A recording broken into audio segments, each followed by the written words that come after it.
outside is frightful, hey. Well, welcome back, all you fine Austroflamm owning individuals. It's a beautiful day in Texas, and we are here to make a video in regards to thermostats. We had a gentleman that contacted us yesterday, and Julie said, "Hey Scott, do you have a thermostat video on?" I said, "Absolutely not." She's like, "Why?"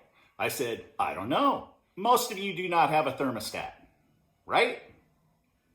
I know, I can see you. You're going, right. Yeah, I never had one. Okay, Austroflamm Integra 1 has the option of using a thermostat. Okay, I'm going to pop a picture on here to show the two different styles of thermostats. There's actually several other models out there, but this is pretty much just to get to the point here to show both in the Integra 1 pre-2006 and the Integra Rika Integra 2 2006 and newer. Okay, so let's get to it. Okay, let's see if I can get this done without confusing too many of you out there. First, we're going to start with, we are going to determine what is what here in the way of parts.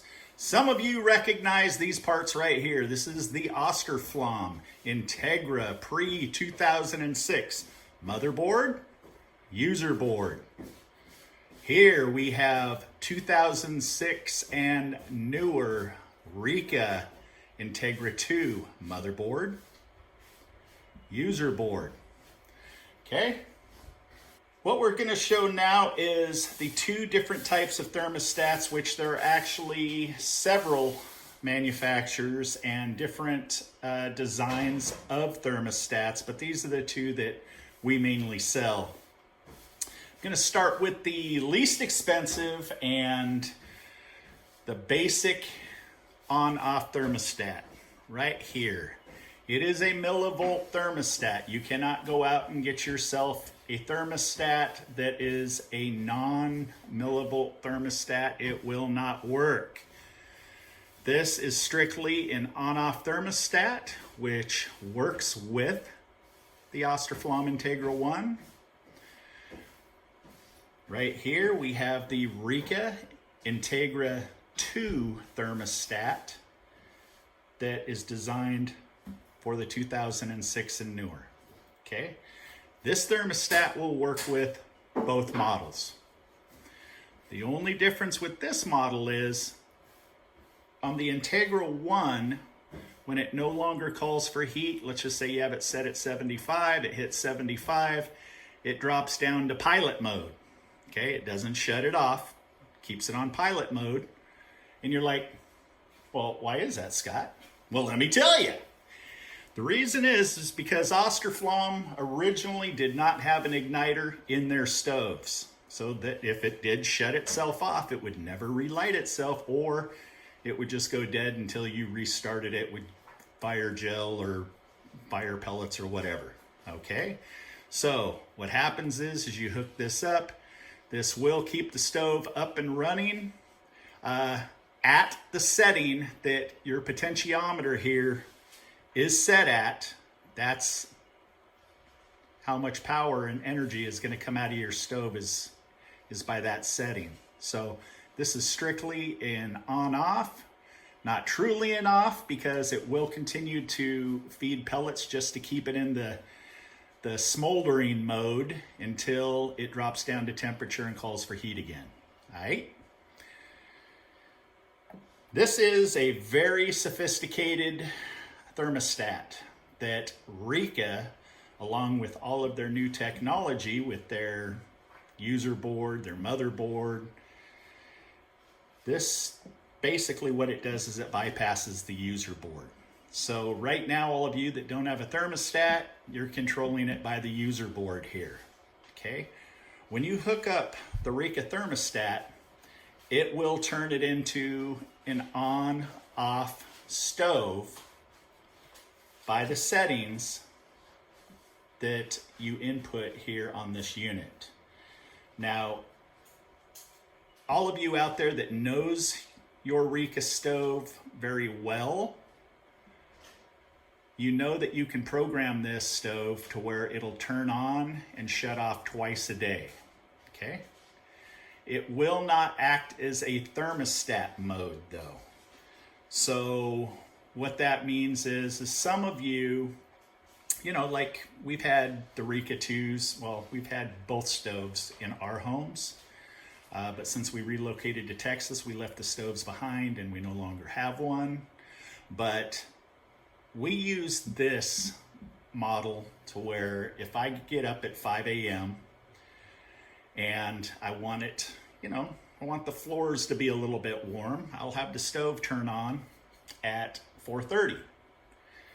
So when I get up, the pellet stove's burning, the heat's on, bingo, I'm a happy camper.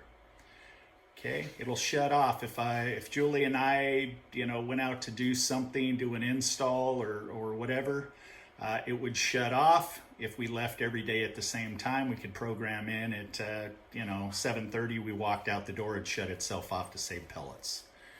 Okay, the next is if we felt as though that we were going to be home at 5 p.m., have it come on at 4:30. Obviously, this is the winter months when it's cold, and it'll be burning and warming the home when we walk through the door. Now, a lot of you out there don't like that way of thinking due to the fact that you don't like anything burning in your house while you're not there. I completely understand.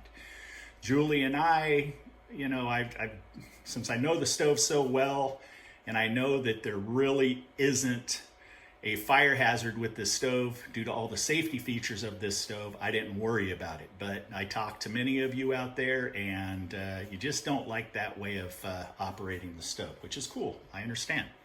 Okay, so this thermostat here, when you hook it up to a T9 port on your board, which I'm going to show you here, this motherboard does not have a T9. You see all the connectors there? 1 through 6, nothing on 9. You would not be able to connect the thermostat up to it. So what that means is two things. You have to call us and say, hey, Scott, we need a board that can operate a thermostat. Please send us a T9. Okay? No problem. So when the thermostat is hooked up to the T9 port, this bypasses the user board on the stove, which means that, as you can see here, identical button setup as the user board there. So this pretty much just becomes, a display that isn't gonna really give you much information. All of your information is going to be shown right here in the screen.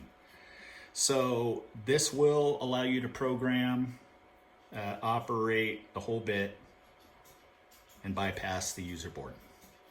So it's really that easy with these two thermostats.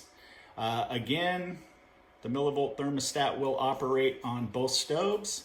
The Rika thermostat, it's got a price tag on it, which, I'm not gonna date this video and say what it is, but it's enough to scare the bejesus out of some of you because you can get sticker shocked. It is pretty expensive.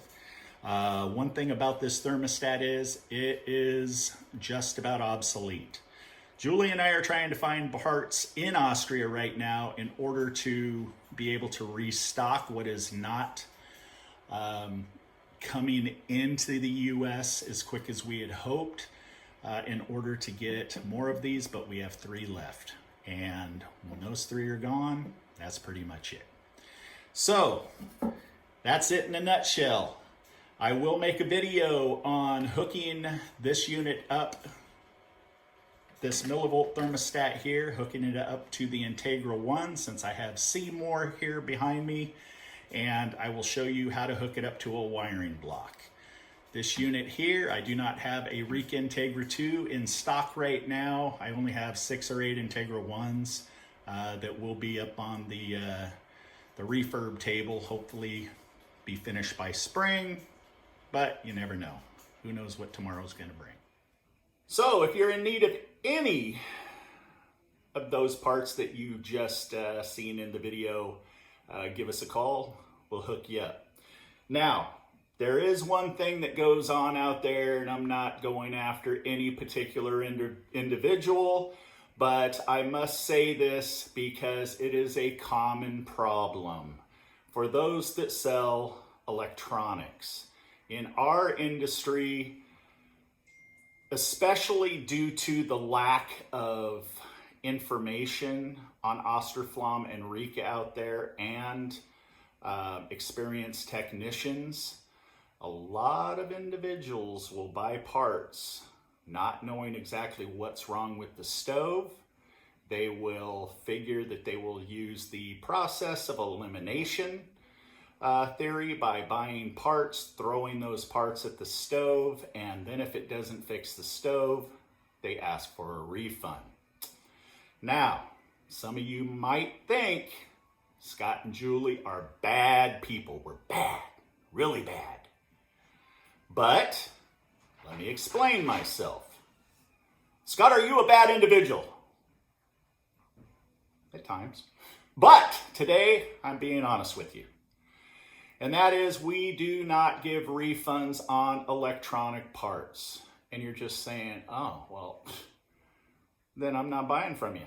I'm sorry, you're going to have to go with somebody that's going to answer your questions for you and is going to walk you through, troubleshooting and purchase the parts from them. And the reason why we do not give refunds on electronic parts is, I would probably say that more than half of the time, when somebody puts one of our new working parts in a stove that has issues, it will blow our part to where we will have to repair it. So individuals will send the parts back to us, we will test them, and they will be bad. Okay? That's what happens in these stoves, is one bad part can create a chain reaction. It can ground out, it can send a surge, and blow another part. That's one of the reasons why I say don't try to jump, parts and try to bypass and try to finagle something to work, due to the fact that when they go out, a lot of times they will damage other parts of the stove, and then your tab goes up. So, in order to avoid thinking that Scott and Julie are horrible individuals, give us a call. No, sorry. Email us with your questions and your concerns, and we will help you determine the problem and the part that is necessary to get your stove up and running. It's that simple. So, if you would like our help, please email us at offgridstovesandmore@gmail.com. Or if you feel as though that you just cannot find time to email us and you want to give us a jingle on the phone line, 800-348-1021, but we do not answer our phones from September to March.